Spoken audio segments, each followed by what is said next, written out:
Hadithi hii inasimulia jinsi mnyoo au tegu wa nguruwe alivyoathiri kijiji changu. Babu yangu alikuwa mgonjwa wiki chache zilizopita. Alikuwa na maumivu makali ya kichwa, hawezi kuona vizuri, alichanganyikiwa na kupata kifafa.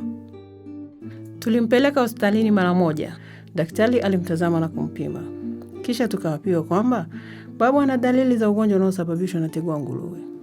Alisema inawezekana babu alikula chakula au kunywa maji yenye mayai ya tegu wa nguruwe.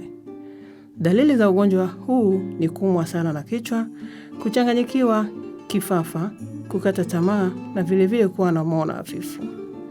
Mabuu au lava kwa Kiingereza kutoka kwenye mayai ya tegu yaliingia ndani ya ubongo wa babu na kumsababishia maumivu makali ya kichwa na kuchanganyikiwa. Pia yalikaa katika macho ya babu na kusababisha muono hafifu. Daktari alimpatia babu dawa iliyomtibu akapona. Kisha akatueleza kuwa tegu wa nguruwe aliathiri kijiji chetu. Babu asingetibiwa vizuri, basi ugonjwa huu ungeweza kumsababishia upofu.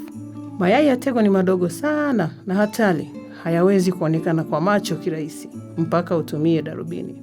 Watu wenye tegu wa nguruwe tumboni hueneza mayai ya minyoo hao kwa kujisaidia bila kutumia vyoo. Nguruwe wazururaji wasiofungiwa mabandani huweza kuambukizwa tegu kwa kula kinyesi cha binadamu chenye mayai. Katika miili ya nguruwe, mayai ya tegu huanguliwa na kuwa lava kwa Kiingereza au mabuu, ambao hukaa katika misuli ya nguruwe. Ikiwa nguruwe mwenye lava atachinjwa na nyama isipopikwa vizuri, na vile wakati wa kuuzwa nyama isipopimwa na daktari wa mifugo, mlaji wa nyama hii anaweza kula mabuu ambayo yatakuwa minyoo kwenye tumbo la mwanadamu. Mayai tumboni husababisha kuumwa tumbo na wakati mwingine kuhisi kichefuchefu. Endapo mwanadamu atajisaidia sehemu nyingine tofauti na chooni, basi mayai hayo yatachafua mazingira. Binadamu anaweza kula chakula kama vile mboga za majani na maji yaliyochafuliwa na mayai ya minyoo wa tegu. Hatua zipi zichukuliwe kuzuia kuenea kwa mayai na maambukizi ya ugonjwa huu? 1. Nguruwe anatakiwa kufungiwa vizuri kwenye banda lake kipindi anafugwa. 2.